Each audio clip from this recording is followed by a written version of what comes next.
Underway and ready to revive the faltering campaign of George Bush, who's talking tough tonight in Houston. While in the Persian Gulf, the Allies are preparing for possible military action. This is NBC Nightly News with Tom Brokaw, reporting tonight from the Republican National Convention in Houston, Texas. Good evening from the Astrodome, and President Bush now has arrived in Houston, the city that he claims as his hometown, determined to fight his way back into the hearts of the people who elected him 4 years ago. And he has arrived just in time to make appearances on the evening news programs, which are being broadcast live from the site of the Republican National Convention here in Houston. The president's friends and advisors privately acknowledge that he has to tell the voters what he believes in, the vision thing that Bush has dismissed in the past. So when I interviewed the president today, I began by asking him if he still defined himself as a Reagan Republican. Sure, and I'm very proud to have worked with President Reagan, very proud of what he accomplished, some now trying to diminish his record, and very proud of what I've accomplished as president. President, let me ask you about your constituency. All the polls indicate that you are losing the white, male, conservative Democrats that were so important to your election 4 years ago, and important, of course, to Ronald Reagan as well. And the Clinton people figure that about 10% of their approval rating now is coming from moderate Republicans. Can you win without those two groups? I'm going to get them back, Tom. I'm going to go out and get them back and fight. Maybe part of the reason is that they've been hearing one side of the question for the last 9 months, because I have not been in the arena with my sleeves rolled up. In fact, so much so that some people start reporting, well, the president doesn't feel well. I am in good health, and I'm going to take the fight to the opposition. And so we're gonna have a real slugfest this fall, and it's going to be on the issues, and I'm looking forward to joining the fray after being kicked around for a long, long time. If you weren't an agent of change in your first 4 years of presidency, if you come here as an agent of change now, won't the American people be skeptical? First place, I don't accept the fact that I'm not an agent of change in the first 4 years. If you would look around the world, I think you'd see there have been the most dramatic changes for peace in modern history. And I think one dramatic change is that the young people in this country go to sleep at night without the fear of nuclear war that their predecessors had. When you come here, Mr. President, will part of that message of change be a call for an across-the-board tax cut, as some people in Congress are advocating? I can't. I'm not going to preview the coming attractions that way. But as you know, I've been talking about tax cuts. I proposed 6 incentives in the tax structure, in January of this year in the State of the Union, and then have been fighting for them only to be blocked by the Congress. Will you fight for a constitutional amendment to ban all abortions in America, whatever the conditions? My position is well known. I'm not going to change it one way or another. It's not going to change to the right. It's not going to change to the left. So if it's not compatible with the platform, never mind. I'll be compatible with the platform on many other things. Well, share with us then, what are the conditions in which you think abortion might be acceptable? Well, I've always favored exceptions for rape, incest, and the life of the mother, and that's my position. Mr. President, I know that this is not the kind of issue that you like to discuss, personal lives, but now there's a quote from the U.S. Treasurer, Kathy Villapando, to the New Jersey delegation that Bill Clinton is a skirt chaser, and Bob Mosbacher, who is an old friend of yours and general chairman of your campaign, says that marital infidelity is one yardstick by which Bill Clinton should be measured. Do you approve of that? Well, I can't comment on it because I haven't seen either of those comments. I'm trying to keep this business out of the sleaze business. I think Bill Clinton, to his credit, has said the same thing. And I cannot control what everybody says, nor do I approve when people on the other side make these suggestions about me and my family. And so I've made my position clear. And all I do by getting into discussions like this is contribute, without wanting to this kind of sleazy stuff that both he and I have said we don't want. Mr. President, if you feel so strongly about this, then why don't you reprimand Bob Mosbacher? Because I haven't seen what they've said, and because I think, let me take a look at it, maybe I will. That was the president in an interview that we recorded earlier. This is the president now live as he arrives in Houston in a very carefully staged and orchestrated appearance just outside of the Astrodome and the Astro Hall. He has been introduced here by South Carolina Governor Campbell. And also on the stage, Bob Mosbacher, who now has issued an apology for his remarks earlier, saying that he did not intend to have a meaning that was ultimately interpreted by many others. And the U.S. Treasurer has apologized for her remarks as well. The president today, in effect, issued still another warning to Saddam Hussein that he is risking military action if he continues to defy UN resolutions passed following Operation Desert Storm. We get more on that tonight from NBC's Fred Francis, who's at his post once again at the Pentagon. Fred? Tom, Saddam Hussein is going to be a factor in this presidential race whether he likes it or not. If he ignores UN dictates, Bush punishes him. If he rolls over and cooperates, Bush triumphs in foreign policy. Today, the administration revealed its diplomacy to use air power to force Iraq to stop flying combat sorties against Shiite rebels in the south of that country. The president told Tom Brokaw that the allies are working on a plan now to enforce UN Resolution 688, which is supposed to curb internal violence. We are in close contact with our Desert Storm allies, and a lot of diplomacy is going on and has been going on, and I am satisfied that if tough action has to be taken, we would be able to hold together the primary elements of that coalition. The coalition already forbids Iraq to fly over the Kurds north of the 36th parallel. Now a new line in the sand. No Iraqi fixed-wing or helicopter flights south of the 32nd parallel, with the warning, you fly, you die. The Shiites, 55% of Iraq's population, have been attacked repeatedly in recent months. Saddam can avoid a fight by not flying in that area, just as he cooperated with a UN inspection team this week. But contrary to published reports, this UN team did not test Iraq by demanding access to sensitive buildings. And there never was a plan to push that issue. The inspection team visited all the sites that it was instructed to do so before it departed for Baghdad. It conducted successful inspections at all those sites and was not denied access at any of them. A new round of inspections is scheduled in 2 weeks, and, say officials, sometime between then and the November election, you can count on Saddam to do something stupid. Tom? Thank you, Fred. Of course, inescapably, any action the president takes in the Persian Gulf will have political overtones and an impact on this campaign. NBC's John Cochran is on the convention floor now with a report on the prospects and the perils for the president. John? Tonight with enthusiasm to listen to President Reagan and Pat Buchanan. We'll be back in just a moment. Doesn't get enough credit for. And Saddam Hussein miscalculated. He thought we'd grown soft over the years, but our men and women showed him. To put it real simple, we kicked a little Baghdad bully. In Houston, the opening night of the convention will focus heavily on Bush's handling of foreign affairs. Take your seats, please.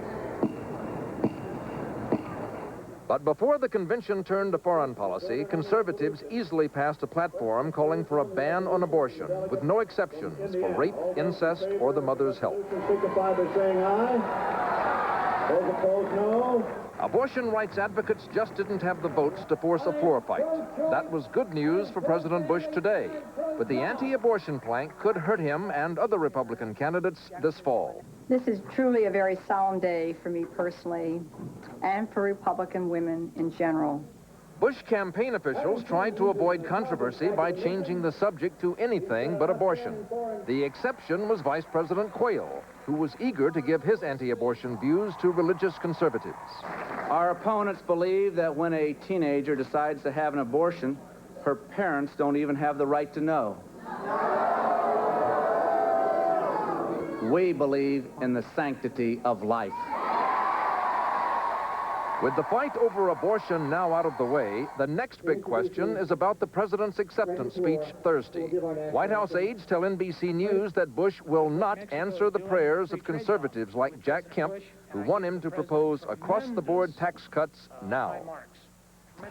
But the president will promise to work hard for lower taxes and lower government spending if he gets a second term and a second chance. Tom? Thank you, John Cochran, who will be here with us all this week, of course. Pete Wilson, the Republican governor of California, is not here this week. He has stayed home to deal with his state's budget crisis. And when Nightly News continues in a moment, a report on how that now is a life and death issue. Listen, athlete's foot fungus grows beneath the surface of your skin. To cure it, you've got to get down to the root of the problem. You need mica... Call themselves conservative. That's considerably more than the 44% of Republicans nationwide who say they are conservative, and more than double the 32% of all Americans who give themselves a conservative label. This is a strong platform. It's a platform designed to shore up President Bush's conservative base, and it includes controversial planks opposing gay rights, condemning the use of public funds to subsidize obscenity and blasphemy masquerading as art, and defending the constitutional right to bear arms. The problem for the president as he comes to his party... Legislature today began debating the latest proposals aimed at ending the 8-week-old budget mess in that state. Of all those hurt by this stalemate, none have suffered as much as the poor. The state now has stopped paying for their medical care. More from NBC's Diana Claricki. Without Medi-Cal... They liked it better when he was in charge. And the other important billing tonight goes to Pat Buchanan, who had nothing but disdain for George Bush during the early primaries. These two conservatives will be supportive tonight, but as ABC's Jim Wooten reports, the true believers are not happy.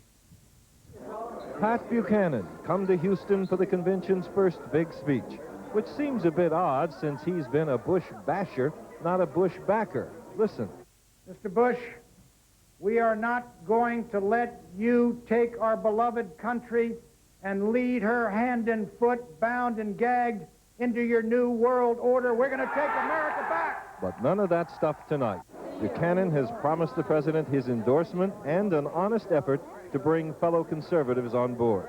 That's critically important to Bush because conservatives are the activists who make or break any Republican campaign. But most of them, like Richard Viguerie, have never liked George Bush. George Bush has had literally a 30-year war, if you will, with conservatives. They've always seen him as too moderate, and no matter how hard he's tried to be one of them, conservatives believe in Yankee ingenuity. They still see him as a phony conservative, and they haven't forgiven him for breaking his promise not to raise taxes. George Bush raised Americans' taxes in 1990 with the promise that this would solve the budget deficit. What do we have? We have a budget deficit $200 billion more higher than it was then. No wonder Bush is giving prime podium time to conservative heroes like Buchanan and Texas Senator Phil Gramm and Housing Secretary Jack Kemp and, of course, Ronald Reagan. He needs them all and their faithful disciples. George Bush won in 1988 because he ran as Ronald Reagan. He will lose in 1992 if he doesn't return to that Reagan tradition. In fact, there are some Republicans who wouldn't mind at all if Bush does lose in November. That would give them time, they believe, to recapture the party by 1996. Time enough to separate it from the ideological impurities of a president who's just not one of them. Peter? Thanks very much, Jim Wooten. In a moment, Jeff Greenfield.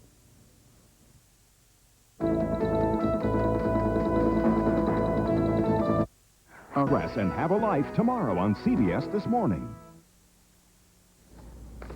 Here at the Republican National Convention, every night has a theme.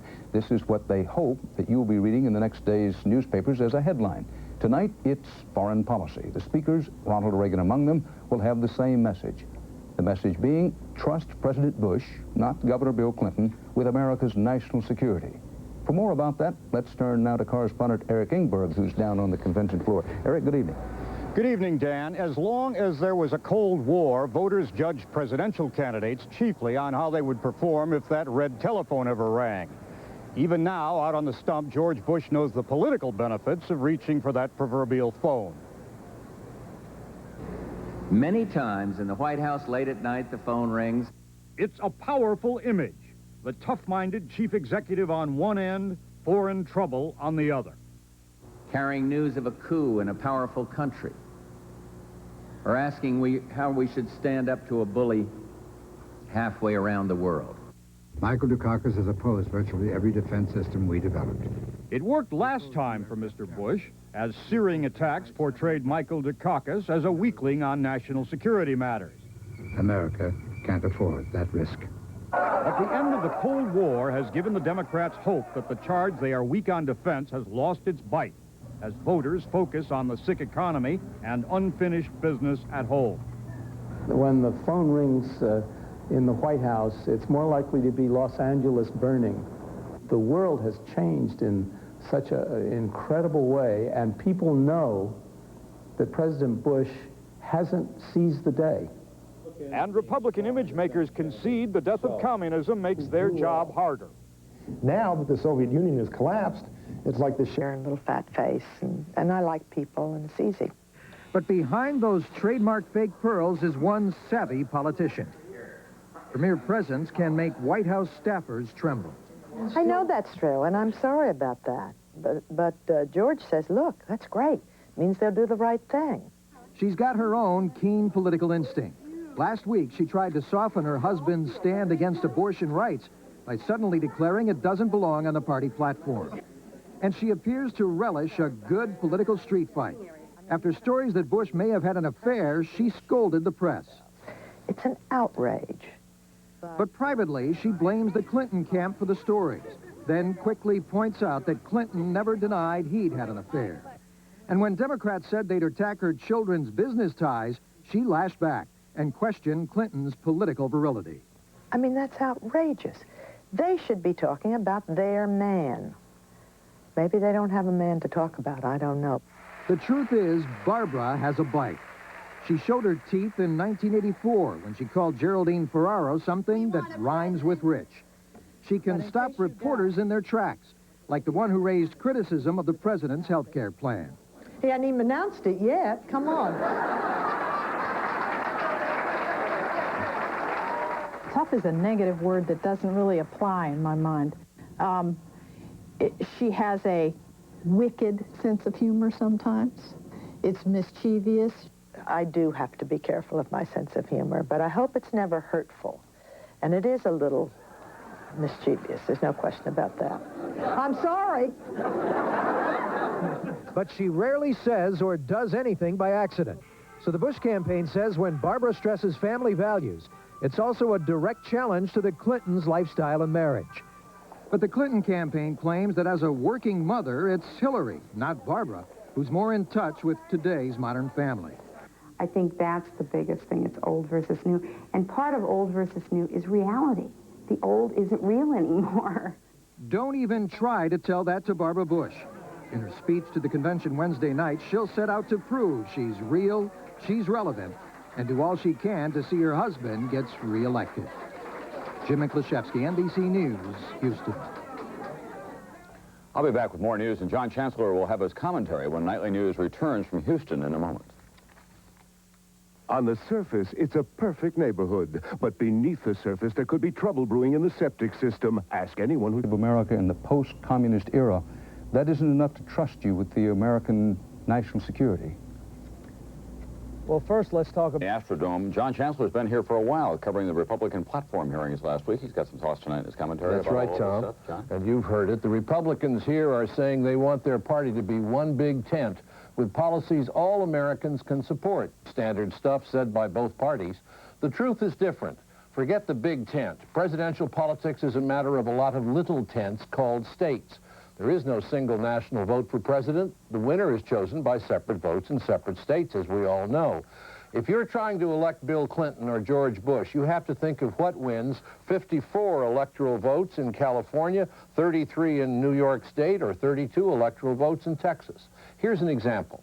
In the big tent of national opinion, where women outnumber men, taking a hard line against abortion won't win the election, but being tough on abortion might be decisively helpful in the heavily Catholic cities of the industrial Middle West.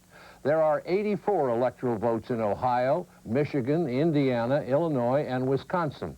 Add those states to the 109 electoral votes in the Deep South, where a no-abortion position may win support, and you're within shooting distance of victory in November. This kind of calculating is what the real presidential campaigns are all about. The Republicans this year are betting that their party's stand on abortion will win them enough states to offset the losses that stand will produce in other states. It's a big, risky bet, but it's what the pros do when their side is behind, and it has nothing to do with one big tent. Tom? Thank you, John. Last week, Woody Allen filed suit to win custody of his 3 children from longtime companion Mia Farrow. Well, today, the 56-year-old Allen confirmed a love affair with Farrow's 21-year-old adopted daughter, born in Korea.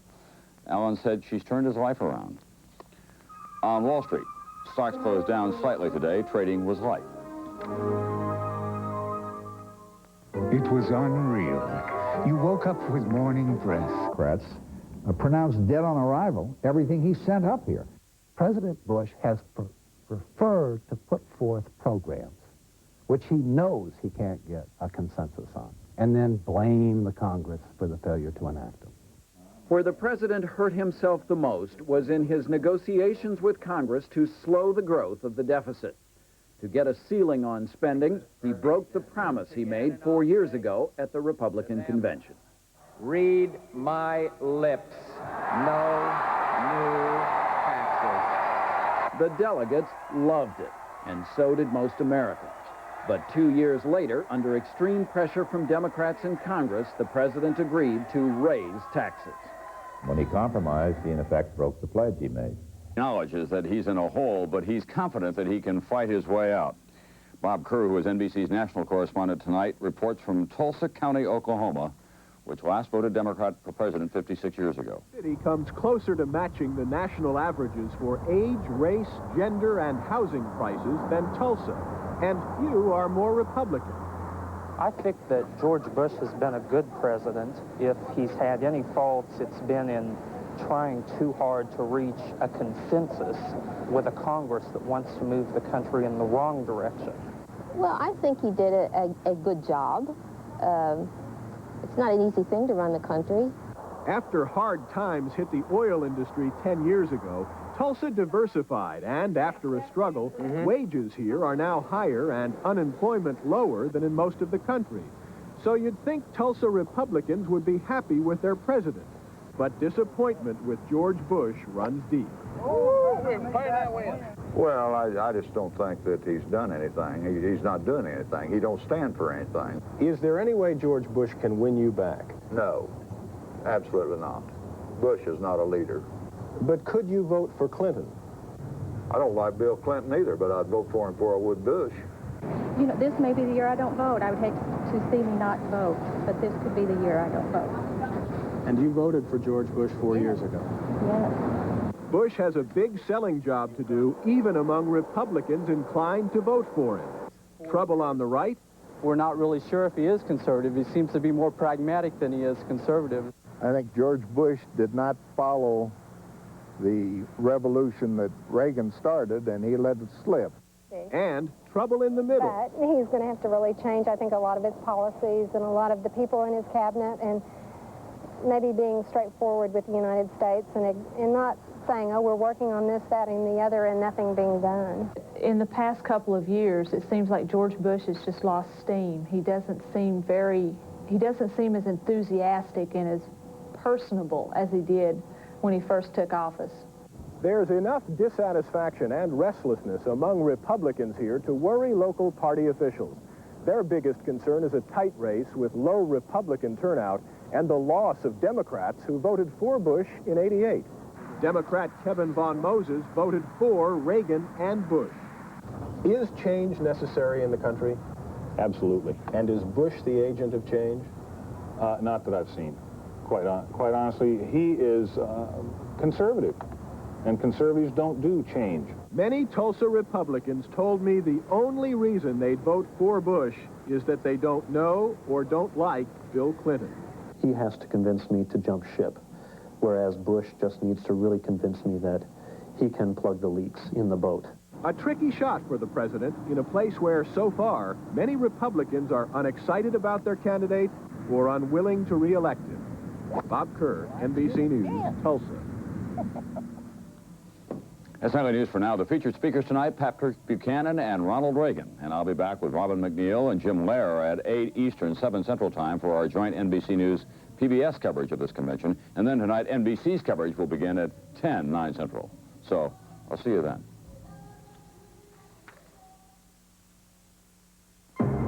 Tuesday, a tragic accident changes Sam's life.